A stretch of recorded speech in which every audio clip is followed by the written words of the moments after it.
Social media पर जैन समाज के सबसे लोकप्रिय जैन न्यूज चैनल रोजाना आते हैं 8 बजे यूट्यूब पर आपके पास। आज फिर जराहट के 27 अगस्त में आपके पास सादर जय जिनेंद्र के साथ पश्चिम भारत में ले चलते हैं, गुजरात के अंदर ले चलते हैं और गुजरात की अदालत हाई कोर्ट में चलते हैं। 2 मुकदमे हमारे चल रहे हैं यहाँ। एक चलता है हमारे तीर्थ सद्य क्षेत्र गिरनार जी 2004 से अभी तक पेंडिंग है, स्टे ऑर्डर मिला हुआ है, और दूसरा चलता है 2017 से पालीताना पर। दोनों हमारे दूसरे संप्रदाय से चल रहे हैं। एक जगह कब्जा कर लिया हमारी 5वीं टोक पर दत्तात्रेय टोक बनाकर, और दूसरे में पालीताना के अंदर एक महादेव मंदिर पर है, वहां पर कब्जाने की कोशिश में कि यह यहां पर रहेंगे, प्रसाद देंगे और फिर अवैध निर्माण करेंगे। आपको दिखाते हैं जब हम अस्त्र शस्त्र सबूत के साथ लड़ते हैं तो किस तरह जीतते हैं, और जहां हम ढिलाई करते हैं वहां कैसे पिछड़ जाते हैं। जिस तरीके से पालीताना में हमने जीत हासिल की ना, अगर इस तरीके से सबूतों के साथ चला होता, तरीके से चला होता तो निश्चित ही आज तक गिरनार को हमने जीत लिया होता, लेकिन पर नहीं। आज आपको हम पालीताना की स्टोरी के साथ दिखाते हैं कैसे अदालत ने हमारी प्रशंसा की और कैसे बताया जैनों का क्या क्या है। सुनते हैं आज के साथ। कहते हैं गिरनार की जीत अगर मिल गई है हो जाती अगर हमने पालीताना को नकल कर लिया होता। विश्व हिंदू परिषद ने गुजरात हाई कोर्ट में याचिका डाली जो 2017 के 180 की संख्या पर दर्ज हुई। यह कलेक्टर, उनके डिप्टी तथा मामला तदार के खिलाफ थी। बाद में 2 और नाम जोड़ दिए गए इसमें, कालू भारती, गुरु विट्ठल भारती और सेठ आनंद जी कल्याण जी ट्रस्ट। पालीताना में 863 जैन मंदिर हैं तथा अनेक कर्मचारी उसकी देखरेख व निर्माण के लिए रखे गए। तब जैन ट्रस्ट द्वारा उन हिंदू कर्मचारियों के लिए एक शिव मंदिर का वहाँ निर्माण करा दिया गया जो गढ़ की दीवारों में ही था। अब वहाँ अपने को महंत कहने वाले कालू भारती ने अपने को वहाँ के पुजारी होने का और वहाँ रात में ठहरने और महादेव मंदिर के प्रबंधन का दावा विहिप के द्वारा अदालत में पेश कर दिया। मानो हकीकत में विहिप को यहाँ याचिका सीधे सीधे कालू भारती को वहाँ जमाने के लिए पेश की गई।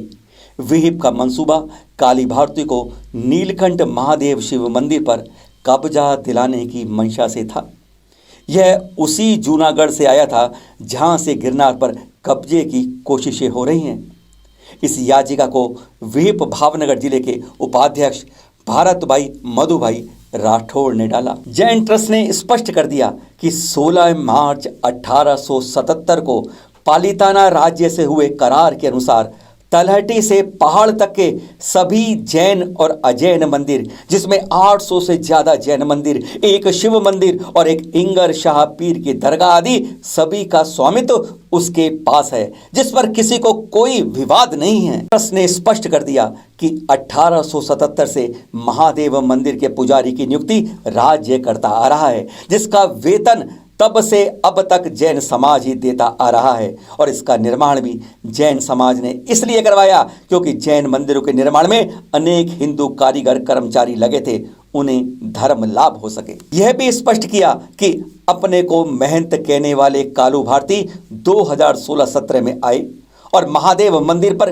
कब्जे की हर तरफ से कोशिश कर रहे हैं, और रात में ठहरने साथियों के द्वारा शत्रुंजय पहाड़ी की पावनता को नुकसान पहुंचाया जा रहा है। अदालत ने ट्रस्ट की इस बात को गंभीरता से लिया कि यहाँ पर जैन यात्री नंगे पांव जाते हैं, वहाँ कुछ खाते पीते भी नहीं है, यही नहीं ऊपर मल मूत्र तक नहीं त्यागते। तीर्थंकरों की अनमोल मूर्तियां हैं यहाँ। बहुमूल्य आभूषणों की चोरी ना हो, इस संभावना को रोकने के लिए ऊपर 5 तक सिक्योरिटी स्टाफ के अलावा रात्रि में कोई पहाड़ी पर नहीं रहता, यहां तक कि कोई पुजारी भी नहीं। 24 पेज का इस पर अपना हलफनामा दायर किया, बिंदुवार हर चीज का जवाब दिया, साक्ष्य के साथ, सबूत के साथ, और कहते हैं अदालत के सामने सब कुछ शीशे की तरह सामने खड़ा कर दिया कि अब कुछ बचा ही नहीं है। अगर इसी तरह के साक्ष्य, सबूत और तरीके से हमने गिरनार के अंदर लड़ाई की होती तो आज गिरनार शायद हमारे पास अभी तक होता। हमने वहां तो ना कोई साक्ष्य सबूत पर ढिलाई बरती, ना हमने टोक पर अपनी कब्जे को छोड़ा होता, ना हमने वहां कोई स्थायी व्यवस्था करी। यही सब कारण है कि हम मैदान में आने से पहले ही अपने हथियार हमने आत्मसमर्पण कर दिया, और हजारों साल का गिरनार का इतिहास जैनों का 20-30 साल में दूसरे समुदाय ने साक्ष्य मिटाकर अपने नाम कर लिया। जैसे साक्ष्य के रूप में बॉम्बे गवर्नमेंट रेजोल्यूशन 1641 जो 16 मार्च 1877 का है, उसके साथ पालीताना राज्य से 26 मई 1928 को हुए अनुबंध को भी प्रमाण के रूप में संलग्न किया गया। गिरनार केस में जैन कमेटियां आजादी से पूर्व के प्रमाणों साक्ष्य को गंभीरता से देने में संभवतः असफल रही हैं। इसमें स्पष्ट उल्लेख है कि दरबार के इंटरफियर के बिना जैनों को पहाड़ी और गढ़ दीवारों के बाहर के मंदिरों का प्रबंधन का पूरा अधिकार है। सरकारी वकील ने भी पुष्टि कर दी कि महादेव मंदिर के पुजारी का वेतन जैन ट्रस्ट देता आ रहा है तथा पहाड़ी की पावनता, शांति और हाइजीन बनाए रखने के लिए मंदिरों में खाने पीने तक की पहाड़ पर अनुमति तक नहीं दी गई है। जैन ट्रस्ट के मजबूत साक्ष्यों के सामने विहिप का जवाब लंबा चौड़ा जरूर था, पर साक्ष्य और प्रमाणों की धरा पर बिल्कुल ठहर नहीं पाया। अदालत ने निर्णय सुनाने से पहले लाखों करोड़ों वर्ष पहले तीर्थंकर ऋषभदेव के केवल ज्ञान, शत्रुंजय के मातम में भरत चक्रवर्ती बाहुबली पर सार्थक टिप्पणियां की, जो आज जैन समाज को प्राचीनता के लिए सरकारी प्रमाण के रूप में सुरक्षित रखी जानी चाहिए। गुजरात हाईकोर्ट ने यहाँ पर क्या क्या कहा है एक बार थोड़ा बताते हैं। उन्होंने कहा कि बाहुबली के बड़े भाई भरत चक्रवर्ती, उन्होंने अपने पिताजी तीर्थंकर ऋषभदेव जी के लिए यहाँ पर उनके सम्मान में अनेकों मंदिर बनवाए और अब 1100 साल पहले यानी 9वीं सदी से यहाँ पर अनेकों मंदिर बने, सैकड़ों मंदिर बनाए जा रहे हैं। यानी यह टिप्पणी इस तरह की हमने गिरनार जी के बारे में कही होती, वहां पे ऐसे साक्ष्य सबूत होते तो शायद वहां पर गुजरात हाईकोर्ट इसी तरह की टिप्पणी करने से नहीं चूकता। अदालत ने माना कि है जैनों का बहुत पावन स्थान है, जहां पर जैनों के 863 से 1008 जैन मंदिर हैं। गुजरात हाईकोर्ट की यह टिप्पणी भी जैन समाज के लिए एक प्रमाण बन गई है, जिसमें कहा गया कि शत्रुंजय मंदिरों का शहर और इसके साथ झारखंड में स्थित शिखरजी भी जैनों का पवित्र स्थल है। हर जैन जीवन में इन क्षेत्रों की यात्रा कर मोक्ष पाने का विश्वास रखता है। अदालत भी मानो कई पहरों के अंदर यह गुणगान करने में अपने को शायद नहीं रोक पाई और यह भी कहा कि 11वीं-12वीं सदी के यह मंदिर जैनों की पूरे देश में फैली वास्तुकला का ही एक नायाब हिस्सा है, जिसका दूसरा फेज 16वीं सदी में आया, क्योंकि 14वीं व 15वीं सदी में मुस्लिम आक्रमणकारियों ने 11वीं सदी के अनेकों मंदिरों को तहस नहस नष्ट कर दिया। और यह तो सामर्थ्यवान जैन कारीगर ही थे जिन्होंने इन मंदिरों का पुनर्निर्माण करके दिखा दिया। यह गुजरात अदालत की भी टिप्पणी हम देख रहे हैं आप सब। अदालत गुणगान करते नहीं थकी और यह भी कहा, जैसा आप देख भी रहे हैं, कि पहाड़ी पर कोई भी चमड़े की वस्तु नहीं ले जाते जैन। छोटे या बिना बाजू की शर्ट पहनना भी यहाँ अनादर माना जाता है। महिलाएं टाइट फिटिंग वाले जहाँ कपड़े नहीं पहनती। मंदिरों में जाने से पहले खाद्य पदार्थ व जूतों को बाहर रख दिया जाता है। जहाँ मंदिरों में न बोलते हैं, न हंसते हैं, न धूम्रपान करते हैं। जहाँ बिना पूछे फोटोग्राफी नहीं करी जाती। जहाँ कोई भी, चाहे पुजारी ही क्यों ना हो, रात्रि में पहाड़ी पर नहीं ठहरता, क्योंकि यह भगवान की जगह है और यहाँ कोई व्यवधान नहीं हो। क्या इतने दमखम से हमने गिरनार के साक्ष्य प्रस्तुत किए? हकीकत कुछ उल्टी पलटी है। जैसे अभी सरकार ने घोषणा की कि प्लास्टिक की थैलियों का उपयोग बंद कर दिया जाए, आप कागज या कपड़े की थैली लेकर जाएं। बस हम दूध वाले की दुकान पर जाना है और हम कपड़े की थैली लेकर पहुंच जाते हैं, कहते हैं भाई दूध इसमें दे दे। हम अपना दिमाग नहीं लगाते कि हमें क्या लाना चाहिए, बर्तन या बोतल की बजाय कपड़े की थैली में दूध ले रहे हैं। कुछ गिरनार का निर्णय लोग विशेषज्ञ इसी तरह बताते हैं, हम इस तरह वहां पर लड़ाई कर रहे हैं। यानी एक एक्ट है the places of worship special provision act 1991। लड़ना है तो हमें इसके साथ लड़ना चाहिए। इसकी धारा 3 में स्पष्ट लिखा है कि 15 अगस्त 1947 को जो धार्मिक स्थल है वही स्थिति हमेशा रहेगी। उस पर कोई भी निर्माण किया जाता है पुराने पर तो अनधिकृत होगा। हम इस पर लड़ने की बजाय, क्योंकि हमारे पास तब के साक्ष्य हैं, सबूत हैं, प्रमाण हैं और सचमुच तब उस समय नेमिनाथ भगवान की ही गिरनार जी पर टोकती, सब कुछ कहते हैं, लेकिन हम उस पर लड़ने की बजाय हम गलत दिशा में चल जाते हैं। तो यही तो कारण है कि हम दूध की थैली के लिए, दूध को लेने के लिए हम कपड़े की थैली लेकर चलते हैं। एक मुगल कालीन दस्तावेज भी महत्वपूर्ण बना जो आप यहाँ देख रहे हैं। अकबर बादशाह के समय का है। पुत्र हुमायूं बादशाह, पुत्र बाबर बादशाह के हुक्म से यह जारी हुआ और इस पर अदालत ने निर्णय में विस्तार से टिप्पणियां की हैं। अकबर को जैन धर्म के प्रति लगाव का इसमें कई बार उद्धृत किया गया है। इसमें जैन तीर्थ की पावनता का उल्लेख है कि इन पहाड़ों मंदिरों के आसपास या नीचे कोई भी पशु हत्या नहीं करेगा।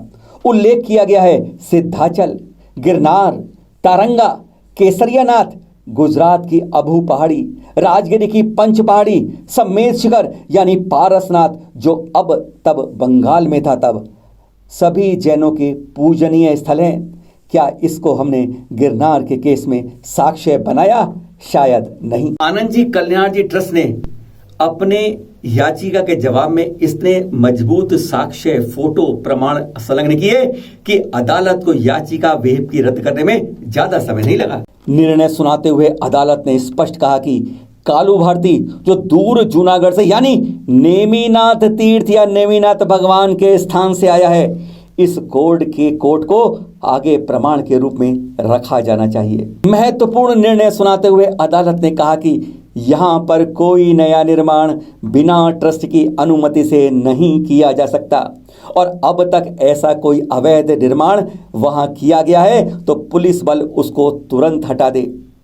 ऐसा निर्णय अगर गिरनार के लिए भी मिल जाए तो निश्चय ही जैन समाज के लिए इससे बेहतर खुशखबरी और कोई नहीं हो सकती। अदालत ने स्पष्ट कर दिया कि ट्रस्ट पहाड़ी पे न केवल जैन मंदिरों का बल्कि अजैन धार्मिक स्थानों का नियंत्रण और प्रबंधन भी करेगी। ऐसा ही गिरनार जी की 5वीं टॉक पर होना चाहिए। हम सब यह तो आशा कर ही सकते हैं। यहाँ महादेव मंदिर में पुजारी को रात में ठहरने की अनुमति से ही अदालत ने स्पष्ट मना कर दिया तथा साथ ही कहा कि वहां पर किसी के द्वारा प्रसाद आदि का भी वितरण नहीं होगा।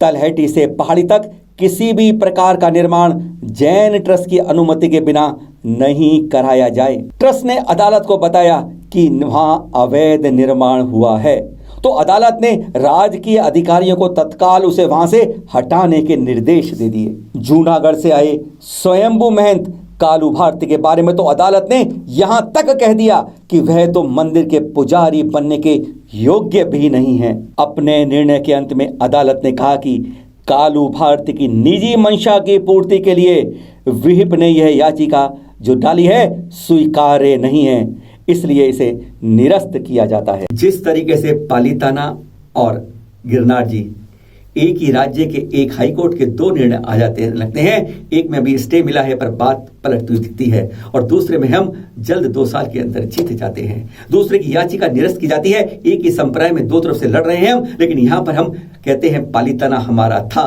अदालत कहती है हमारा है और अदालत कहती है हमारा ही रहेगा।